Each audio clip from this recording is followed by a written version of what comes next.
activity, you're going to be learning about Joseph Albers. Joseph Albers used various overlapping shapes and mirrored compositions. He focuses on the interaction and relationship of color.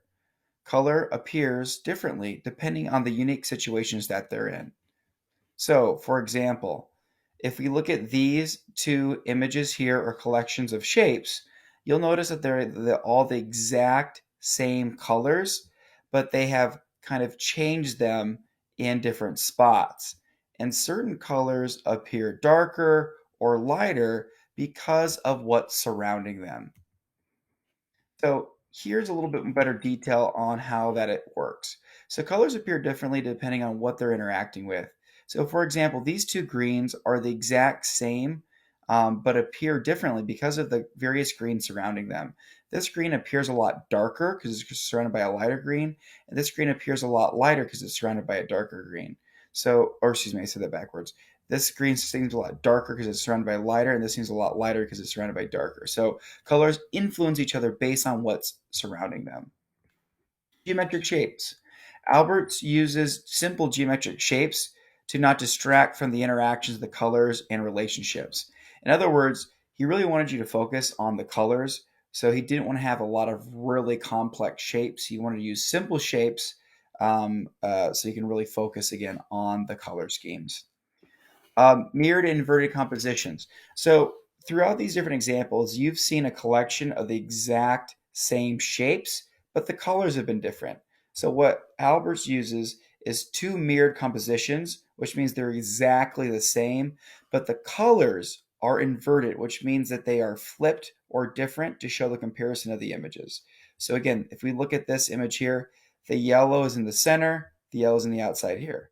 The blue is on the outside here, yellow blues on the inside here. So they flipped them or inverted them. So for your art making activity today, you're going to be following all the criteria that we just mentioned. You're going to create an artwork that uses geometric shapes that are overlapping each other. So notice how these shapes are on top of each other. These shapes are overlapping each other. So make sure that you have shapes that are overlapping each other. You're going to use mirrored composition, which means you have two identical collection of shapes and they're exactly the same. Again, the only difference is the color. So all of these examples here have mirrored compositions. So make sure you're using simple geometric shapes. Consistent color scheme. Color scheme that shows how colors appear differently depending on what they're interacting with.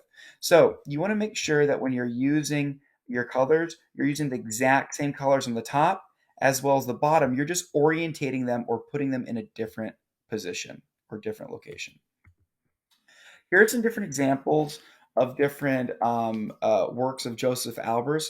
So you can definitely draw inspiration from them, but I don't want you to copy them exactly. So for example, if you see this image here, instead of using rectangles, maybe you can use a triangle. Instead of this image here, instead of using squares, maybe you can use a triangle, okay? Here's some different examples of student artwork from the past. These are poor, these are medium, these are good, and these are great. So strive for the quality that's looking like right here.